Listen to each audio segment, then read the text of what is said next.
Olá, amigos e amigas da nossa América Latina. Eu tenho o maior prazer de poder participar desta Convenção de Estudos da Saúde Coletiva e Direito à Vida. E a minha ideia é que nesta apresentação possamos revisitar, ainda que rapidamente, o desenvolvimento da saúde coletiva no nosso continente. Um dos produtos desta área de saber e de práticas no Brasil foi o Sistema Único de Saúde, e como esse Sistema Único de Saúde tem contribuído para enfrentar a pandemia da Covid-19. Eu quero, inicialmente, agradecer pela oportunidade de diálogo com as companheiras e companheiros da Venezuela e da América Latina. Nós temos no Brasil uma referência muito especial ao CENDES, que praticamente contribuiu para o desenvolvimento do planejamento em saúde na América Latina. E eu, particularmente, ao visitar Caracas, em 1979, numa reunião da LAESP, a possibilidade de um reencontro com o professor Mário Testa, que aí vivia na Venezuela, assim como tantos amigos e amigas venezuelanos. Eu, com isso, me lembro de uma música da nossa América Latina que diz, com um espanhol muito mal pronunciado, na minha parte, eu tenho tantos hermanos que não los puedo contar. Esta música sempre esteve presente na minha memória, assim como de um baiano, um poeta baiano da minha Bahia, onde eu moro, José Carlos Capinã, que fez uma música chamada Soy Louco por Ti, América. Essas referências de poemas e de artistas sempre esteve presente nas nossas lutas por uma sociedade mais justa, com liberdade e desenvolvimento. A saúde coletiva, portanto, enquanto um campo científico e um âmbito de práticas, se desenvolveu especialmente a partir da década de 70 do século passado, ao revisitar os referenciais teóricos da medicina social europeia do século XIX. Vários colegas, autores, contribuíram com esta construção. Eu queria, já não podendo citar a todos, lembrar da Cecília Donângelo e o Sérgio Arouca aqui no Brasil, a Asa Cristina Laurel no México, Jaime Breio, Edmundo Grandra, Pedro Luiz Castelhanos e outros tantos que contribuíram, sobretudo com a inspiração de Juan César Garcia, a partir da reunião de Cuenca sobre ciências sociais e saúde. Esse ano de 1972, em que ocorreu esta reunião, também foi o ano em que foi publicado pela OPAS um texto sobre educação médica na América Latina, do Juan César Garcia, que traz para todos nós um referencial teórico a partir da produção social, a questão da formação dos sujeitos no âmbito das faculdades de medicina e dos departamentos de medicina preventiva. Essa década de 70 também teve a oportunidade de nós criarmos, já com a ajuda de outros companheiros da Europa, dos Estados Unidos, do Canadá e conosco da América Latina, a Associação Internacional de Política de Saúde, que a partir daí foi realizando um conjunto de encontros, de referências, especialmente aquela que se realizou em Roma em 1979 também, numa localidade chamada Aricia. Essa década de 70, para nós brasileiros, também é muito relevante, porque a partir daí, em 1976, nós criamos o Centro Brasileiro de Estudos em Saúde, o SEBS, e em 1979 criamos a Associação Brasileira de Saúde Coletiva. Neste final da década de 70 também, os operários do ABC realizaram um conjunto de movimentos, de greves, e a partir desta posição, mesmo ainda vivendo numa ditadura, se conseguiu avançar nas lutas operárias no Brasil e emergindo uma liderança especial, que é o Luiz Inácio Lula da Silva, o nosso Lula. Posteriormente, nós vamos ter desdobramentos da saúde coletiva na América Latina. E um desses desdobramentos foi a criação da ALAMES, Associação Latino-Americana de Medicina Social, no início da década de 80. E, em relação à Abrasco, foi se observando cada vez mais uma diferenciação dos 3 eixos disciplinares, a epidemiologia, a planificação e as ciências sociais em saúde, com o diálogo em relação às disciplinas auxiliares. Ao longo da década seguinte, no Brasil, que é a década de 90, cria-se uma espécie de uma dicotomia artificial entre aquilo que parecia ser ciência ou acadêmico e aquilo que é a política, que é o envolvimento com as lutas sociais do nosso tempo. Esta possibilidade, essa contradição que ia emergindo no movimento da saúde coletiva no Brasil, ainda criou situações de tensão, porque surgia um paradoxo. Quando mais crescia a saúde coletiva e se internacionalizava, mais ela corria um risco de uma restauração para a saúde pública hegemônica, que nas nossas origens nós nos enfrentávamos. Em 2006, já no século atual, houve uma refundação do SEBS, com um compromisso maior para avançar a reforma sanitária brasileira, geralmente com uma parceria persistente com a ALAMES. No nosso caso, a Universidade Federal da Bahia instalou, no final da década de 90, e se desenvolveu na primeira década do século atual, todo o seu programa de graduação em saúde coletiva, articulado à pesquisa e à pós-graduação em saúde coletiva sensu stricto. E, com isso, nós fomos fortalecendo as nossas parcerias com companheiros e companheiras da América Latina, na Argentina, na Colômbia, em Cuba, Equador, México, Peru, República Dominicana, Venezuela, entre outros. E também em relação aos companheiros da África, especialmente de Moçambique e de Cabo Verde. Então, este desenvolvimento da saúde coletiva na América Latina, e que tem uma expressão brasileira, foi possível, com esse desenvolvimento, delimitar teórica e epistemologicamente esta área como um campo científico, um âmbito de práticas e uma área de atuação profissional. Nesse particular, a articulação com os movimentos sociais constitui uma dessas práticas políticas que a saúde coletiva empreendeu e que, no caso brasileiro e também de outros países irmãos, foi engendrando um movimento de reforma sanitária em diferentes condições.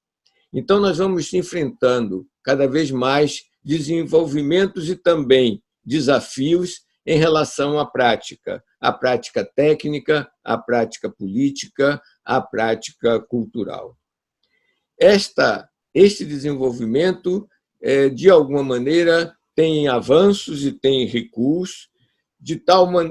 modo que o embasamento mais crítico, uma postura mais crítica, em algumas situações vão sendo abrandados, ainda que permaneça, na maioria dos companheiros e companheiras, uma defesa de sistemas universais de saúde, de natureza pública, inclusive, mais recentemente, com posições contrárias à chamada cobertura universal em saúde, que a LAMES, o SEBS e, de certa forma, a Brasco se reuniram para se contrapor a este tipo de proposta ideológica. Então, eu dizia que o Sistema Único de Saúde foi um dos produtos do desenvolvimento da saúde coletiva na América Latina, no caso, no Brasil em particular, e também resultante do movimento da reforma sanitária brasileira, que esteve muito articulado esse movimento com o desenvolvimento da saúde coletiva. Apesar desses avanços, nós vamos ter, antes da pandemia de 2020, um Sistema Único de Saúde no Brasil subfinanciado e propositadamente reduzido nos últimos 5 anos, convivendo com um sistema privado subregulado, que é priorizado pelos governos, pela mídia e também pelos componentes do legislativo e do judiciário. Nós encontramos esta situação do ano de 2020 com uma infraestrutura pública constrangida, sobretudo na atenção especializada e hospitalar, refém do setor privado aqui no Brasil. Com investimentos insuficientes em ciência e tecnologia, o que resultou numa redução do complexo econômico-industrial de saúde, fazendo com que aumente a dependência em relação a importações de equipamentos e de outros insumos numa situação como vivemos no presente.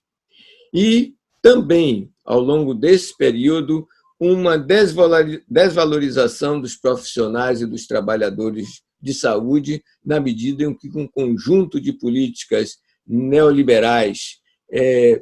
austericídios que foram cometidos contra a população dos nossos países. A partir de 2016, com o golpe midiático parlamentar, que na realidade foi um golpe do capital, observávamos um desmonte do Sistema Único de Saúde, quase como tornando uma espécie de um simulacro.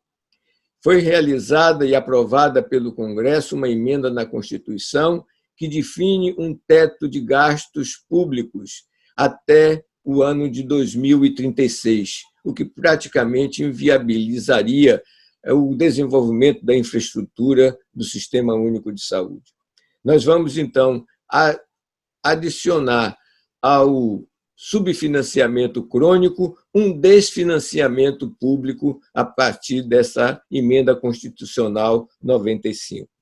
Nós vamos passar por um processo muito avançado de privatização e de financiarização da saúde. E o governo atual conseguiu, no ano passado, realizar uma reforma da Previdência com a desconstitucionalização de vários tópicos importantes para a defesa da população e da classe trabalhadora, além de uma ameaça a um sistema de previdência sob a forma de capitalização, tal como se desenvolveu no Chile. Não sendo possível uma reforma da Previdência da maneira com que estes ultraliberais necessitavam ou pretendiam, o que temos observado crescentemente é uma desvinculação dos recursos da saúde que estavam antes assegurados pela Constituição e pelas leis. Apesar de todas esses entraves, apesar de todas essas limitações, o SUS tem sido reconhecido no Brasil, até mesmo pelos seus adversários, até mesmo por economistas liberais, por artistas, por intelectuais, por políticos, como um sistema que seria capaz de estar ajudando por demais ao enfrentamento desta pandemia da Covid-19. Os epidemiologistas brasileiros, muitos deles vinculados às universidades, têm contribuído com o desenho de modelos epidemiológicos, com previsão de cenários, com monitoramento, com base científica. Têm buscado defender a ampliação da testagem criteriosa para identificação de pessoas infectadas, têm ajudado, especialmente com os gestores dos estados do Nordeste do Brasil, para preparar uma rede assistencial com oferta de UTIs através de hospitais de campanha, com desbloqueio de leitos, com reativação de hospitais, com a definição de protocolos, com a busca de alternativas para a falta de equipamentos e de pessoal capacitado, a vigilância em saúde que tinha se desenvolvido especialmente a partir da construção do SUS, tem sido, em alguns locais, uma parceira muito grande da atenção primária em saúde, de modo que nós temos concluído que o SUS é essencial para preservar as vidas e garantindo o acesso universal, integral, igualitário e com equidade à população brasileira. A Covid, no entanto, enfrenta uma situação muito especial no Brasil. E os brasileiros, diante desta pandemia, percebem a complexidade e a especificidade do seu caso, porque nós convivemos aqui no Brasil, diferentemente de outros países, com 4 crises simultâneas. Muitos países têm a crise sanitária, em determinados momentos até com um aspecto de crise humanitária, vivem também com a crise econômica, mas desenvolveram um conjunto de políticas de proteção social que reduz, de certa maneira, os efeitos mais maléficos quanto à manutenção da vida das pessoas. Então, no nosso caso, além da crise sanitária, além da crise econômica, nós temos uma crise social e uma crise política muito significativa. Esta crise sanitária, portanto, tem um sentido mundial pela pandemia, porque nós estamos diante de um vírus e de uma doença praticamente desconhecidos há 6 meses atrás, com uma elevada transmissibilidade que torna a morbidade uma grande pressão sobre os sistemas de saúde, inclusive dos sistemas de saúde mais desenvolvidos, como aqueles que nós encontramos na Europa. Mas o SUS, além das suas fragilidades já mencionadas, também tem potencialidade, sobretudo na medida em que pode articular um conjunto de forças em sua defesa para a realização dos seus serviços. Mas, no Brasil, esta crise sanitária enfrenta uma sabotagem do governo federal no desenvolvimento de ações contrárias ao controle da pandemia. Nós, hoje, 10 de junho de 2020, temos mais de 700 mil indivíduos infectados e notificados, e temos quase 40 mil vidas perdidas nesses últimos meses. A crise econômica, que já existia antes da pandemia de 2020, implica uma recessão prolongada, com obstáculos para a retomada do crescimento. Essas políticas neoliberais e monetaristas impuseram um austericídio sob o pretexto do equilíbrio fiscal. Nós vamos observando uma incapacidade dos economistas do governo de formularem alternativas à altura dos desafios postos pela pandemia. E as medidas adotadas sob o rótulo de proteção social pelo governo diante da epidemia priorizam as empresas e empresários e secundarizam os trabalhadores e suas famílias. Dessa maneira, a crise social que vai se agravando supõe a persistência e o agravamento do desemprego. Empregos informais, praticamente 60 a 100 milhões de brasileiros e brasileiras invisíveis passaram a ser identificados com os processos de definição de políticas de proteção social. A reforma trabalhista, efetuada ainda no governo Temer, comprometeu, portanto, a renda das pessoas que estavam vinculadas ao trabalho e precarizou ainda mais as relações de trabalho. O resultado é um aumento da pobreza, da miséria, das desigualdades, especialmente entre os negros e os mais pobres que moram nas periferias. Esta situação de crise social tende a elevar a atenção diante de uma população desprotegida e do atraso, às vezes até aparentemente proposital, na implementação das medidas de proteção social. Mas, além das crises sanitária, econômica e social, a crise que mais nos aflige, junto com o coronavírus, é a crise política, com provocações e desatinos do governo federal em relação às ações de controle da pandemia. Nos últimos 3 meses, por exemplo, 3 ministros de saúde passaram pelo Ministério da Saúde. E, mais recentemente, o ministro que substituiu o último, ele é um general que não tem nenhuma experiência com saúde pública, não é profissional de saúde e tem transformado o espaço do Ministério de Saúde numa ocupação militar. Além disso, nós temos acompanhado pela mídia um conjunto de ameaças autoritárias, seja de estado de sítio, seja a retomada do ato institucional número 5 da ditadura de 1964, ameaça de autogolpe, de modificação da lei de acesso à informação para bloquear as informações para a sociedade civil, a manipulação de dados, inclusive de dados epidemiológicos e dados de mortalidade, e até mesmo o uso de determinados segmentos do Estado como polícia política. Ao lado dessas ações estatais, tem se verificado uma mobilização de fanáticos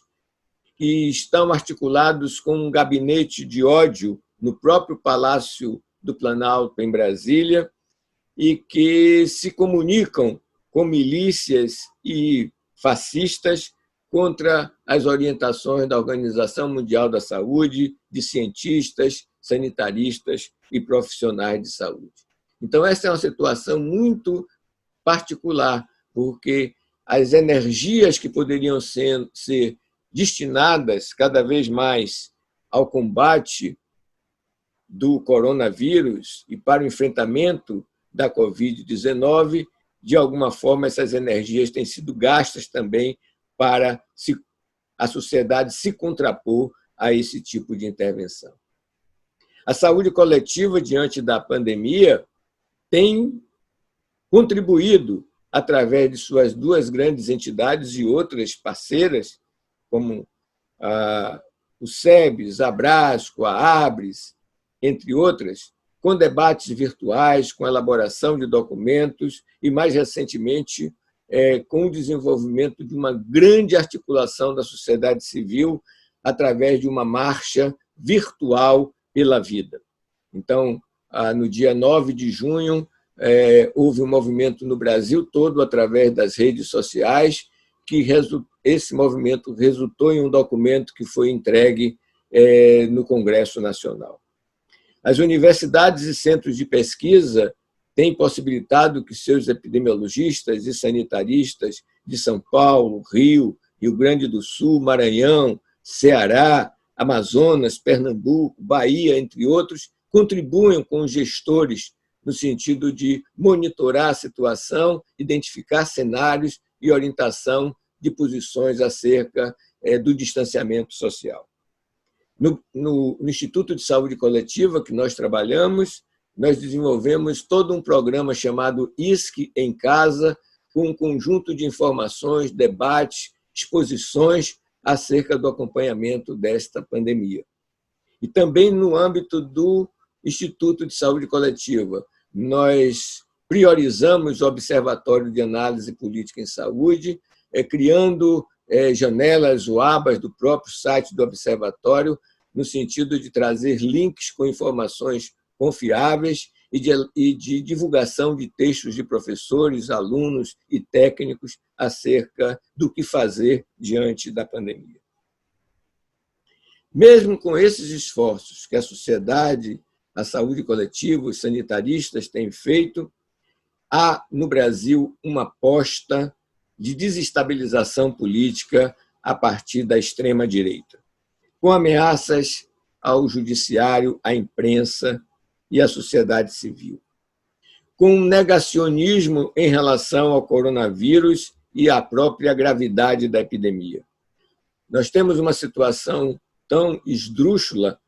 ao ponto de o presidente da República fazer uma prescrição de hidroxicloroquina para a população, humilhando ministros de saúde e equipes técnicas e aumentando a ocupação militar e o fisiologismo no Ministério da Saúde. A atuação do governo federal, portanto, tem se caracterizado por desqualificar e prejudicar a cobertura da mídia, confrontar os governadores, especialmente do Nordeste, que têm seguido as pautas internacionais e baseadas na ciência, e que estas ações talvez estejam implicando em perda de apoio deste governo no âmbito da sociedade. Ainda assim, cerca de 33% da população continua apoiando o governo, mas o Congresso e o Judiciário começam a acionar freios e contrapesos para conter esta escalada autoritária. Há panelaços da própria classe média, uma boa parte da classe média que votou nesse governo, com manifestos da sociedade civil, com mais de 30 pedidos de impeachment que já se encontram no Congresso Nacional, com manifestações recentes das torcidas de futebol dos principais estados do Brasil, e mais recentemente com os movimentos sociais, sejam os virtuais, como a Marcha pela Vida, sejam os movimentos, inclusive nas ruas, ainda que com proteções de máscaras e de lavagem de mãos, de uso de álcool em gel, para que as manifestações possam se efetivar e não sejam apenas as ruas ocupadas pelos fanáticos. Eu gostaria, portanto, de, revisitando o desenvolvimento da saúde coletiva, como isto se expressou em várias reformas sanitárias de países da América Latina, e no caso brasileiro, resultando no SUS, como é que nós temos, de alguma maneira, a partir desta descrição sumária, enfrentado a pandemia da Covid-19 no século atual, neste ano de 2020. A saúde coletiva continua no Brasil em defesa do SUS e do direito à vida e à saúde. Esse é o compromisso ético fundamental e a ação política deste campo científico e âmbito de práticas. É um enfrentamento que fazemos com as situações tais como elas se encontram, mesmo que não sejam aquelas que nós preferíamos atuar. Nós estamos, portanto, diante dessas 4 crises e temos que buscar alternativas para o controle da epidemia e da proteção social. Tem uma frase do colega nosso, o José Ricardo Ayres, em um dos seus textos, que chama atenção para a dialética da saúde coletiva brasileira, e eu ousaria dizer também para dos nossos companheiros da América Latina, que é negar construindo e construir negando. Nesse sentido, nós precisamos cada vez mais desenvolver uma crítica ao discurso e à prática do governo autoritário no Brasil, anunciando, analisando as medidas que podem ser adotadas e denunciando aquelas ações desastradas, mesmo que tenhamos que enfrentar aqueles 30% ou 33% de pessoas ou de grupos que estão aliados ao governo federal. Eles que estimulam o ódio, as desigualdades, o autoritarismo e a escalada fascista, ameaçando-nos de uma ditadura de novo tipo, nós respondemos com a sociedade organizada, com a denúncia do autoritarismo e com as perspectivas de uma refundação da democracia brasileira. Para isso, nós temos que apostar cada vez mais na constituição de sujeitos críticos, que em textos mais recentes nós falamos em sujeitos da antítese,